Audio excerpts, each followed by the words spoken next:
This time, I would like to introduce this class speaker for the class of 2015, Connor Carl Habiger.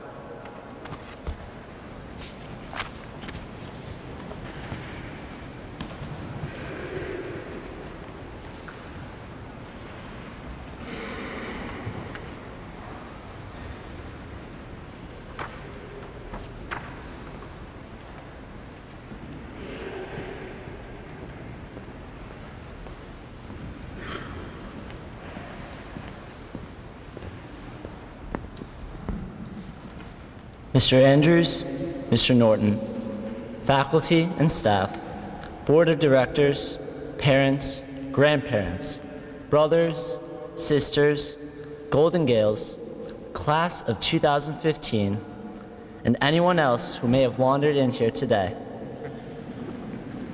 My name is Connor Habiger, and I am honored to be speaking on behalf of my class at our graduation.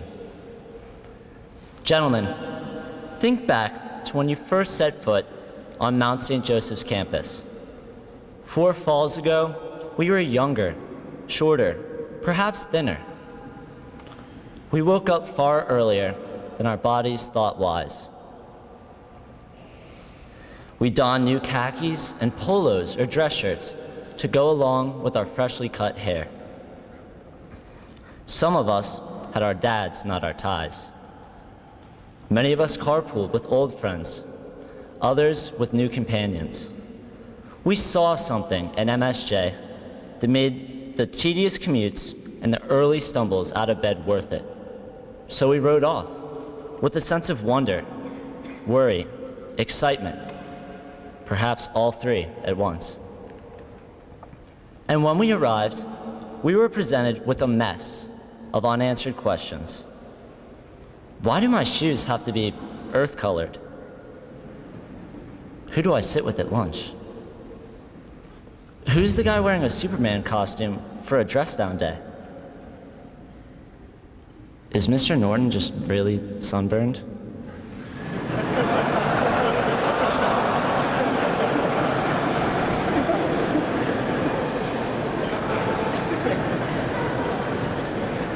Other than what I assume is a staircase, what's inside the tower? What is a gale anyway? Our colors are purple and cream. Seriously, cream?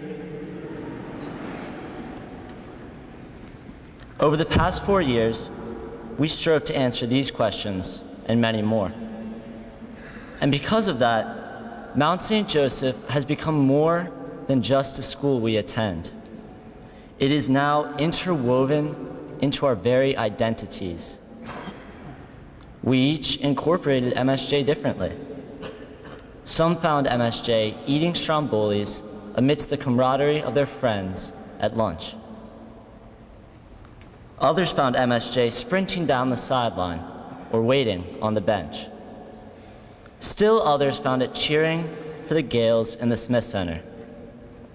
Some found MSJ on the stage in pre-Exodus Egypt. Some found it debating policy in Model UN.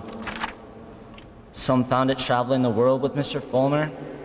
Some found it performing titrations in the chem lab with Mr. Ader. But regardless of how or where we found what it means to go to Mount St. Joe, what we found is relatively similar. From our collective MSJ experience, we encountered, felt a potent blend of emotions, felt in the memories of days gone by. It was the sense of community I felt while working at high school fairs with upperclassmen. The way we felt when Mrs. Morgan told us she loved us. The way we felt when Mr. Pechtel demanded more of us and an assignment, seeing in us not the cocky, unformed freshmen before him, but the potential as writers we held.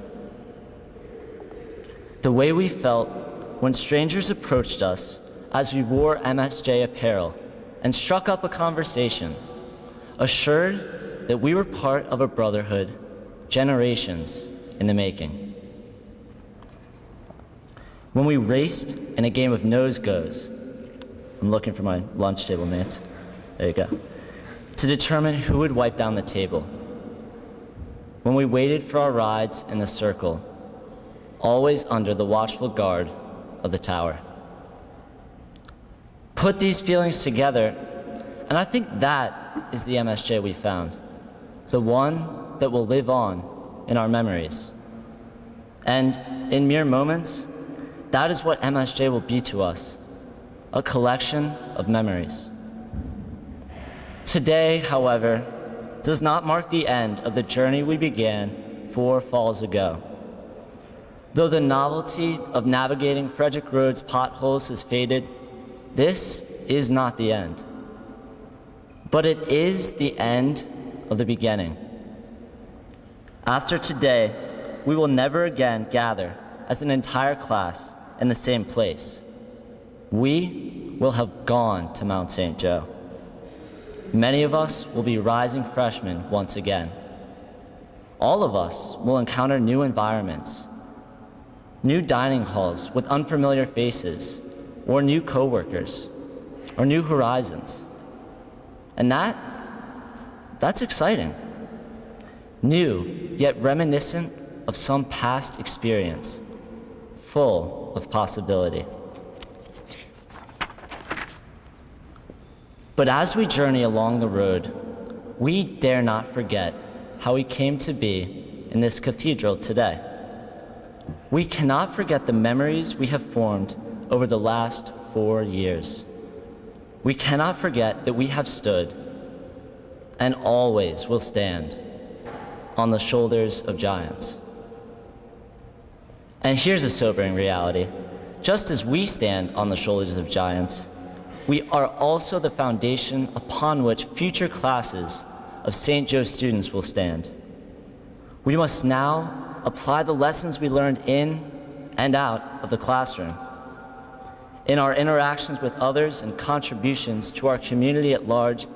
Let the world know that we graduated from the Mount, that in receiving arbitrary slaps from Mr. Jeffrey, we were humbled, that in our deflated grades in Mr. Brzezinski's class, we learned that we could always do better, work harder, achieve more, that we weathered a storm of administrative turnover and losses of faculty and family, and that from those swells of adversity, we grew together, both as a class and individually. How fitting that our first week of classes was interrupted by a hurricane. Earlier, I talked about the sum of all the memories we hold of the Mount. Let us never forget those experiences which most shaped us.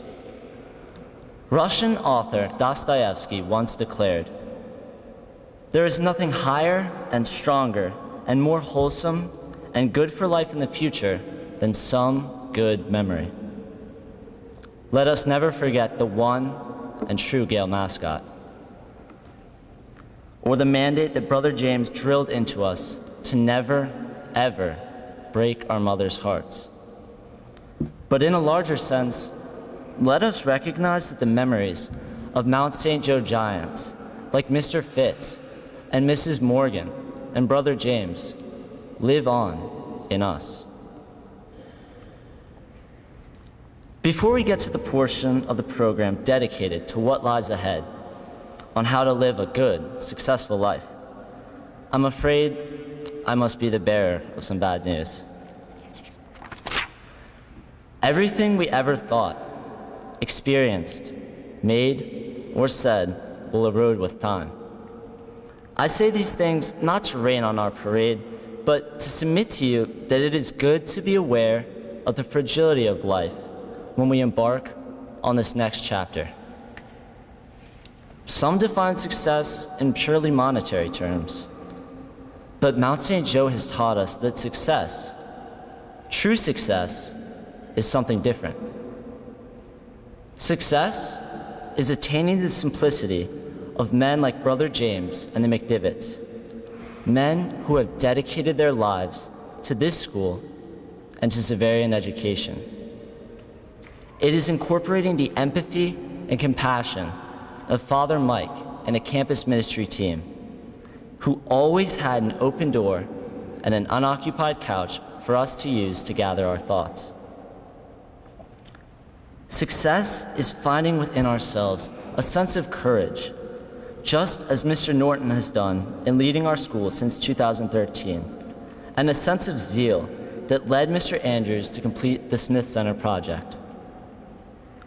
Success is humbling ourselves, dedicating ourselves to efforts which are far greater than the sum of our parts, a calling to which every teacher behind me has responded.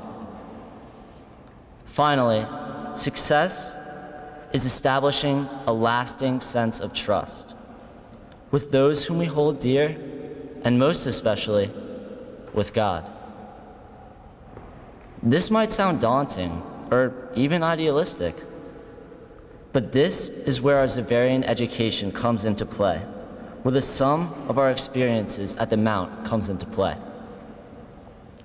Our Xaverian education, one rooted in Catholic values and modeled on St. Joseph, has given us the perspective to view the world in a different light.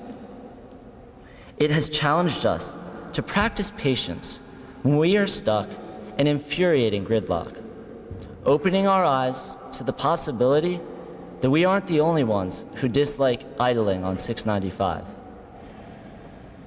It has given us a sense of empathy and awareness that each of us contains multitudes.